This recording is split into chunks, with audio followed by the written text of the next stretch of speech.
Bon, je suis sûr et certain que, comme moi, vous attendez tous la Nintendo Switch 2, et malheureusement, on risque d'avoir à patienter un peu plus longtemps que prévu. Et oui, dans les précédentes vidéos, on l'avait vu ensemble, et on en avait parlé. Il semblait, en tout cas, que les rumeurs indiquent que la Nintendo Switch 2 serait présentée très prochainement, en mars, et serait disponible pour le grand public aux alentours du mois d'octobre, septembre, par là quoi. Bah si on en croit les dernières informations qui ont fuité ça et là et par des sources qui sont plutôt fiables, on peut le dire, il va falloir patienter un peu plus. En effet, c'est ce qu'annoncent des acteurs majeurs de l'industrie, mais aussi des analystes et pour terminer, bah même des développeurs qui communiquent tous à de gros sites internet que la Nintendo Switch 2 sera pas disponible avant le premier trimestre 2025. Et là, on parle pas de n'importe quelle source, on parle de Video Games Chronicle, on parle d'Eurogamer, on parle de Bloomberg, c'est des médias qui quand même ont fait leurs preuves à travers le temps. Bon, on va rentrer un peu plus dans le vif du sujet. En fait, l'information à la base, elle est partagée par Video Games Chronicle, il me semble, en tout cas c'est là que je l'ai vu en premier, qui communique qu'un journaliste brésilien du nom de Pedro Henrique Lutilipe,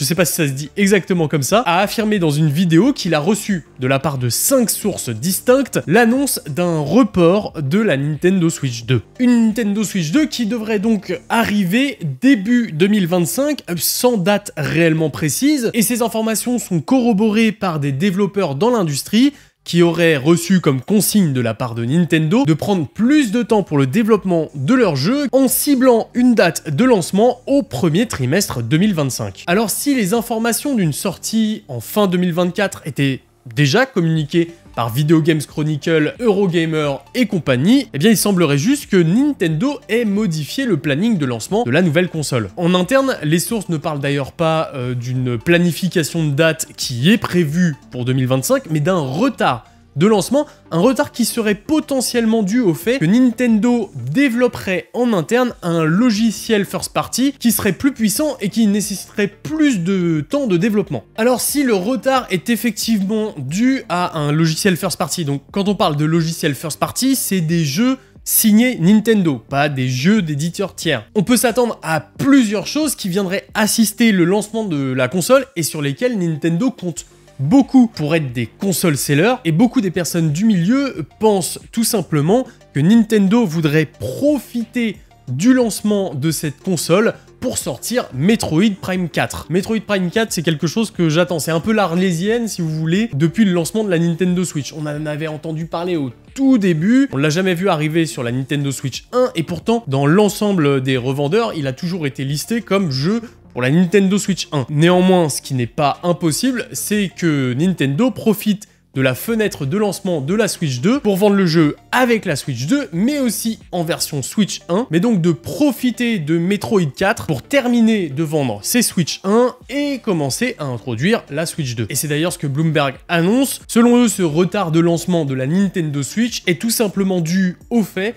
que Nintendo aimerait avoir un catalogue de jeux séduisant pour le lancement de la console. Serkan Toto, qui est un analyste bien connu dans le monde du jeu vidéo et principalement sur l'activité de Nintendo, a annoncé que selon lui, l'année 2024 serait un peu maigre en sortie et que les gros blockbusters, eux, prendraient leur temps et arriveraient donc en même temps que la nouvelle console, ce qui est très logique. Alors si on peut fortement se fier aux informations communiquées par Eurogamer, Video Games Chronicle, mais également Bloomberg, quant au report du lancement de la Nintendo Switch, dans les informations qu'ils communiquent, les raisons de ce retard de lancement ne sont pas tellement précisées. C'est plus des suppositions, donc on suppose que Nintendo veut avoir un catalogue bien rempli au lancement et précisément un fameux titre first party qu'ils sont en train de développer. Néanmoins, il n'y a rien de sûr à 100%. En revanche, si l'ensemble des informateurs parlent d'une sortie en 2025, l'annonce, elle, aurait bel et bien lieu en 2024. Donc on peut déjà se rassurer avec ça. Selon les suppositions de Video Games Chronicle, mais aussi d'Eurogamer, on devrait bel et bien découvrir cette Nintendo Switch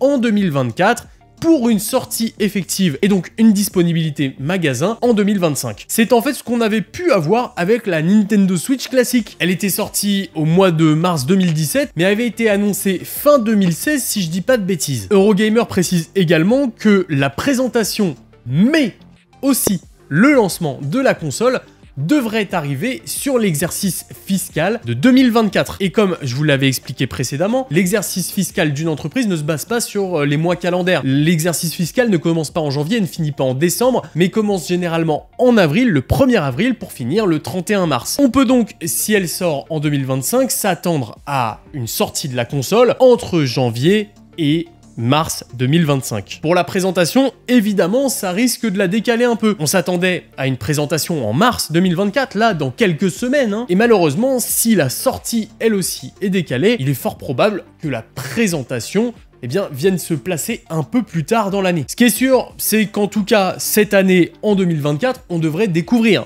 le visage, la puissance, avoir des informations sur la fiche technique de cette nouvelle Nintendo Switch 2, mais qu'il faudrait donc, comme pour la Switch 1, attendre la transition sur la nouvelle année pour pouvoir avoir les mains dessus. Voilà donc pour les quelques informations sur la Switch 2 que j'avais à vous communiquer aujourd'hui. Vous savez ce qu'il vous reste à faire. Le petit like, l'abonnement, la cloche, ça soutient et ça fait plaisir. Et moi je vous laisse avec cette vidéo qui vous donnera plus d'informations sur ce qu'on sait sur la Nintendo Switch 2 ou ce qu'on pense savoir puisqu'on en est, tant qu'il n'y a pas d'annonce, encore à l'état de leaks et rumeurs. Pour terminer, si vous voulez, les sources sont en description. Et moi tout ce qui me reste à vous dire, c'est à très bientôt pour plus de contenu sur la chaîne. C'était Nacrium. Ciao.